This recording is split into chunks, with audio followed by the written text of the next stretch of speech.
सदियों से केदारनाथ मंदिर हर साल 6 महीने बंद रहता है। ना कोई पूजा, ना कोई पुजारी। फिर भी मंदिर के भीतर एक दिया बिना बुझे जलता रहता है। आखिर कौन सी शक्ति है जो मानव अनुपस्थित होने पर भी इसकी रक्षा करती है? इतिहास कहता है ये मंदिर लगभग 400 साल तक पूरी तरह बर्फ में दबा रहा, लेकिन फिर भी इसकी संरचना नहीं टूटी, ना ही शिवलिंग को कोई क्षति पहुंची। इतनी बर्फ में भी मंदिर का अस्तित्व कैसे बचा रहा?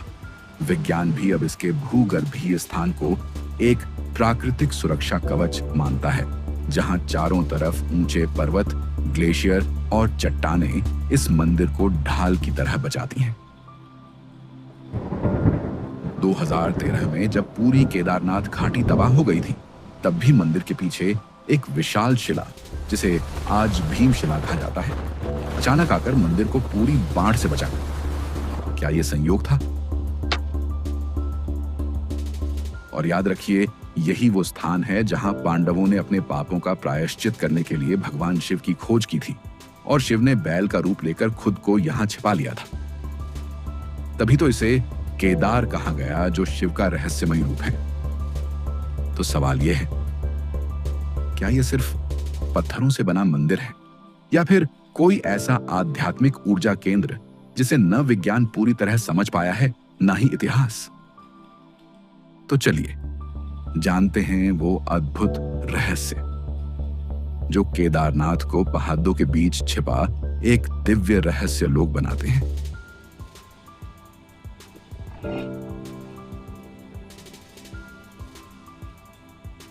महाभारत का युद्ध समाप्त हो चुका था। धर्म की जीत हुई थी, लेकिन क्या वास्तव में पांडवों के मन को शांति मिली थी? उन्होंने युद्ध तो धर्म के लिए लड़ा, लेकिन उस युद्ध में जिन लोगों का वध हुआ, उनमें भीष्म पितामह जैसे ब्रह्मज्ञानी, आचार्य द्रोण जैसे गुरु और कर्ण जैसे दानवीर शामिल थे। कई विद्वान और संतों ने इसे ब्रह्म हत्या की संज्ञा दी, जो हिंदू धर्म में सबसे गंभीर पापों में गिना जाता है। भगवान श्री कृष्ण ने भी पांडवों से कहा था, तुमने धर्म के लिए युद्ध लड़ा, पर युद्ध में कई ऐसे महापुरुष मारे गए जिनका वध पाप के दायरे में आता है। इन पापों से मुक्ति के लिए तुम्हें भगवान शिव की शरण लेनी होगी। जैसे ही कृष्ण ने कहा, तुम्हारे पापों का प्रायश्चित शिव की आराधना से ही होगा। पांचों पांडव और द्रौपदी ने सब कुछ छोड़ने का निर्णय ले लिया। अब न कोई रथ था, न सैनिक, केवल भक्ति का रास्ता था। वे चल पड़े हिमालय की ओर, बर्फ, पत्थर और मौन के बीच भगवान शिव की कृपा पाने। लेकिन शिव प्रसन्न नहीं थे। वो पांडवों के पापों से रुष्ट थे और उनसे मिलने को तैयार नहीं थे। उन्होंने अपनी लीला रचाई और एक विशाल बैल नंदी रूप में परिवर्तित होकर उत्तराखंड के ऊंचे जंगलों में छिप गए। पांडव चलते गए। केदारखंड के घने जंगल, चट्टानों और दुर्गम रास्तों से होते हुए वो पहुंचे एक स्थान जिसे आज हम गुप्तकाशी कहते हैं। यहां उन्हें संकेत मिले कि शिव इसी क्षेत्र में कहीं छुपे हैं। भीम, जो सबसे बलशाली थे, आगे बढ़े शिव को खोजने। एक दिन उन्हें एक अनोखा बैल दिखाई दिया। उसकी चाल, उसकी ऊर्जा, सब कुछ साधारण नहीं था। भीम को समझ आ गया, यह कोई सामान्य पशु नहीं, स्वयं महादेव है। उन्होंने तुरंत बैल को पकड़ने की कोशिश की, लेकिन बैल धरती में समाने लगे। भीम ने पूरी ताकत से उसे खींचा और तभी वो बैल अचानक से गायब हो गया। फिर हिमालय की 5 अलग अलग जगहों पर वो बैल 5 रूपों में प्रकट हुआ। केदारनाथ, जहां शिव का पीठ भाग प्रकट हुआ। तुंगनाथ, जहां उनके बाहु प्रकट हुए। रुद्रनाथ, जहां प्रकट हुआ उनका मुख। मध्य महेश्वर, जहां से निकली नाभि और पेट। कल्पेश्वर, जहां प्रकट हुई जटायु। इन 5 स्थानों पर पांडवों ने तप किया, घोर साधना की, यज्ञ किए और शिव से क्षमा मांगी। यह स्थान आज भी एक साधारण तीर्थ नहीं है, यह है शिव के आत्मिक शरीर के जीवित प्रतीक। इन्हें कहते हैं पंच केदार। भगवान शिव की कृपा प्राप्त होने के बाद पांडवों ने अपने जीवन का सबसे बड़ा निर्णय लिया। उन्होंने संपूर्ण राज्य और सिंहासन अपने पोते परीक्षित को सौंप दिया और स्वयं समस्त सांसारिक मोह त्याग कर स्वर्ग की ओर अंतिम यात्रा पर निकल पड़े, जिसे आज हम स्वर्गारोहिणी यात्रा के नाम से जानते हैं। हिमालय की चढ़ाई उनके लिए केवल पहाड़ों की यात्रा नहीं थी, वो थी आत्मा की चढ़ाई, एक जीवन से मुक्त होने की यात्रा। उत्तर भारत की चार धाम यात्रा, यमुनोत्री, गंगोत्री, केदारनाथ और बद्रीनाथ। इनमें केदारनाथ शिव और बद्रीनाथ विष्णु को आध्यात्मिक संतुलन का मिलन बिंदु माना जाता है। यहाँ पहुंचकर साधक केवल दर्शन नहीं करते, बल्कि हिमालय की ऊंचाई पर फैली गहरी, मौन और शक्तिशाली ऊर्जा को भी भीतर तक महसूस करते हैं, जहां हर श्वास अपने आप मंत्र बन जाती है। केदारनाथ मंदिर की पूजा भारत की अन्य शिव मंदिरों से बिल्कुल अलग है। यहाँ पूजा करते हैं केरल के वीर शैव लिंगायत ब्राह्मण, जिन्हें रावल कहा जाता है। रावल शिवलिंग को स्वयं स्पर्श नहीं करते, वे केवल पूजा विधि का संचालन और वैदिक निर्देश देते हैं। वास्तविक पूजा का क्रियात्मक भाग स्थानीय पंडा समाज द्वारा संपन्न किया जाता है। यह अनूठी व्यवस्था आदि शंकराचार्य द्वारा स्थापित की गई थी, जिसका उद्देश्य था उत्तर और दक्षिण भारत को आध्यात्मिक रूप से एक सूत्र में बांधना। आज भी जब सर्दियों में मंदिर के पट बंद होते हैं, तो भगवान की उत्सव डोली ऊखीमठ ले जाई जाती है और उस संपूर्ण यात्रा में रावल ही मुख्य आध्यात्मिक मार्गदर्शक होते हैं। जब आप केदारनाथ मंदिर के सामने खड़े होते हैं, तो सबसे पहले मन यही पूछता है, इतनी ऊंचाई पर हजारों साल पहले ये पत्थर किसने और कैसे जोड़े? ऐसा माना जाता है कि वर्तमान मंदिर का पुनर्निर्माण 8वीं शताब्दी में आदिगुरु शंकराचार्य ने करवाया, लेकिन इसकी मूल संरचना इससे भी कई शताब्दियों पुरानी मानी जाती है। कुछ विशेषज्ञ तो इसे वैदिक काल तक जोड़ते हैं। पूरा मंदिर ग्रेनाइट जैसे भारी पत्थरों से बना है और सबसे अद्भुत बात यह है, इन पत्थरों को जोड़ने के लिए कहीं भी सीमेंट, चूना या किसी गोंद का उपयोग नहीं किया गया। तो फिर ये खड़ा कैसे है? इसका उत्तर छिपा है प्राचीन भारत की एक विस्मयकारी तकनीक में, जिसे कहते हैं इंटरलॉकिंग स्लॉट सिस्टम। हर पत्थर को इस तरह काटा और तराशा गया कि वह दूसरे पत्थरों के साथ तालमेल में लॉक हो जाए। पत्थरों के बीच खास दांतेदार नक्काशी की जाती थी, जिससे वे एक दूसरे में फिट हो जाते और भूकंप या कंपन में भी हिलते नहीं। आज हम जिसे मॉड्यूलर आर्किटेक्चर कहते हैं, वो यहाँ 1000 साल पहले बिना किसी आधुनिक औजार के किया गया। मंदिर के मंडप की छत एक अकेला लगभग 80 टन वजनी पत्थर है, जो बिना किसी स्तंभ या सपोर्ट के 2 दीवारों पर पूरी तरह संतुलित है। ना कोई लोहा, ना लकड़ी।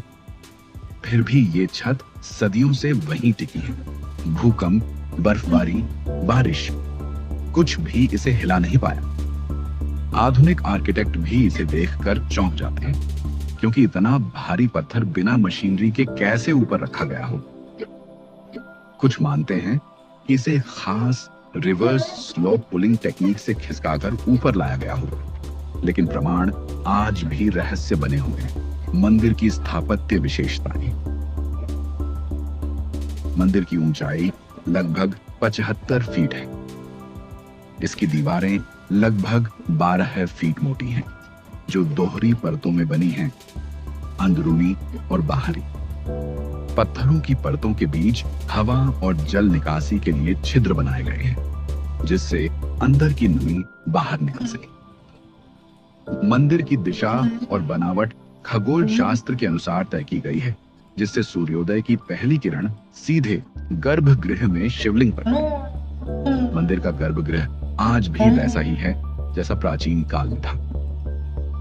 यहाँ स्थित है एक स्वयंभू शिवलिंग, कोई मूर्ति नहीं, बल्कि एक ऐसी चट्टान जो स्वतः प्रकट हुई। गर्भगृह के भीतर कोई सजावट नहीं, सिर्फ मौन, अंधकार और एक कंपन। जो हर भक्त को ये एहसास कराता है कि शिव यहाँ केवल पूजे नहीं जाते, शिव यहाँ विद्यमान है। आज तक कोई वैज्ञानिक स्पष्ट नहीं बता पाया कि इतनी भारी संरचना इतनी सटीकता से कैसे बनी, कैसे उठी और अब तक कैसे टिके हुए हैं। लेकिन साधक कहते हैं, जहाँ तर्क रुकता है वहां से शिव की लीला शुरू होती है। इस मंदिर को देखकर लगता है ये सिर्फ पत्थरों का ढांचा नहीं है, बल्कि आस्था, विज्ञान और ब्रह्म रहस्य तीनों का संगम है। और शायद इसीलिए ये मंदिर नहीं, शिव का जीवित निवास कहा जाता है। आपको जानकर हैरानी होगी कि केदारनाथ मंदिर एक या दो बार नहीं, बल्कि सदियों तक भयंकर प्राकृतिक परिस्थितियों का सामना करता रहा है। इतिहासकार और भूगर्भ वैज्ञानिक मानते हैं कि 1200 से 1700 ईस्वी तक लगभग 400 सालों तक पूरा मंदिर क्षेत्र बर्फ और ग्लेशियर की मोटी परतों के नीचे दबा रहा। इस काल को वैज्ञानिक लिटिल आइस एज कहते हैं, जिसमें हिमालयी क्षेत्रों में बर्फबारी अत्यधिक बढ़ गई थी।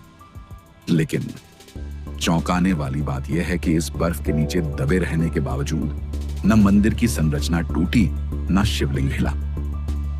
जब बर्फ पिघली तो मंदिर वैसा का वैसा ही खड़ा था, मानो कोई अदृश्य शक्ति उसकी रक्षा कर रही हो।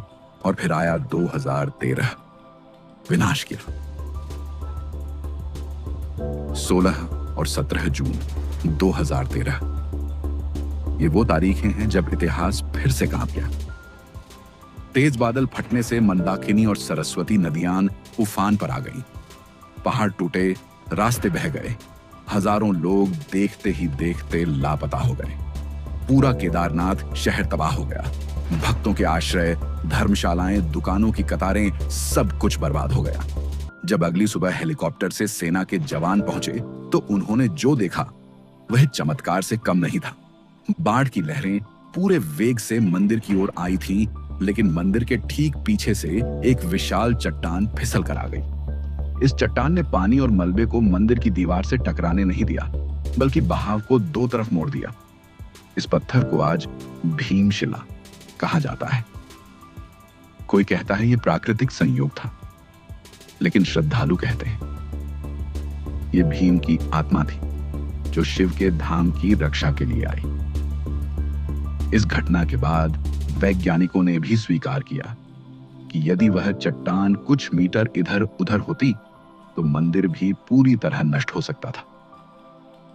जब आप भारत के नक्शे पर केदारनाथ से लेकर रामेश्वरम तक सीधी रेखा खींचते हैं तो एक चौंकाने वाली बात सामने आती है। ये रेखा एकदम सीधी जाती है उत्तर से दक्षिण तक, और इस रेखा पर स्थित हैं केवल 2 नहीं बल्कि 4 प्रमुख ज्योतिर्लिंग।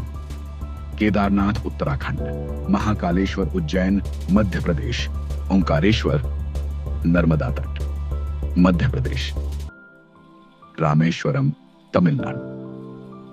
चारों शिव के निवास स्थान, चारों एक ही सीध में और चारों ऊर्जा के तीव्रतम केंद्र। क्या ये केवल संयोग है?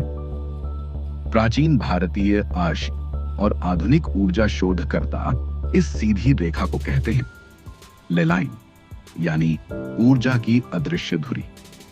ये वो स्थल होते हैं जहां पृथ्वी की चुंबकीय और आध्यात्मिक ऊर्जा एक खास प्रवाह में बहती है। इस लाइन पर साधना, ध्यान, मंत्रोच्चार और यज्ञ का प्रभाव सामान्य से कई गुना अधिक माना जाता है। यही कारण है कि प्राचीन काल में मंदिरों का निर्माण सिर्फ धार्मिक आधार पर नहीं, बल्कि ऊर्जा के प्रवाह के अनुसार किया जाता था। सवाल ये उठता है, क्या यह महज एक भूगोलिक संयोग है या फिर शिव ने स्वयं इस रेखा को चुना अपने ऊर्जा केंद्रों को संतुलन में रखने के लिए?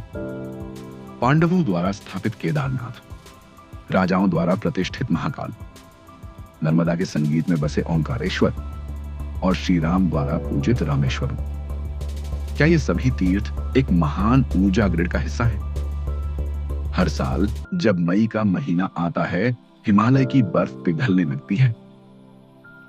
ठंडी हवाओं में हर महादेव की गूंज फिर से लौट आती है। केदारनाथ मंदिर के पट खुलते हैं और एक बार फिर लाखों श्रद्धालु शिव के दरबार पहुंचने को आतुर हो उठते हैं। जब नवंबर में हिमपात शुरू होता है तो मंदिर के पट विधिवत बंद कर दिए जाते हैं, लेकिन शिव वहां अकेले नहीं छोड़े जाते। भगवान केदारनाथ की उत्सव डोली विशेष वैदिक परंपराओं के साथ ऊखीमठ ले जाई जाती है, जहां सर्दियों के 6 महीने पूजा वहीं होती है। मान्यता है शिव कभी केदार की भूमि नहीं छोड़ते, वे बस अपने रूप बदलते हैं। अगर आप केदारनाथ की यात्रा पर निकलते हैं तो आपकी शुरुआत होती है गौरीकुंड से। यहीं से 16 से 18 किलोमीटर की कठिन लेकिन दिव्य चढ़ाई शुरू होती है।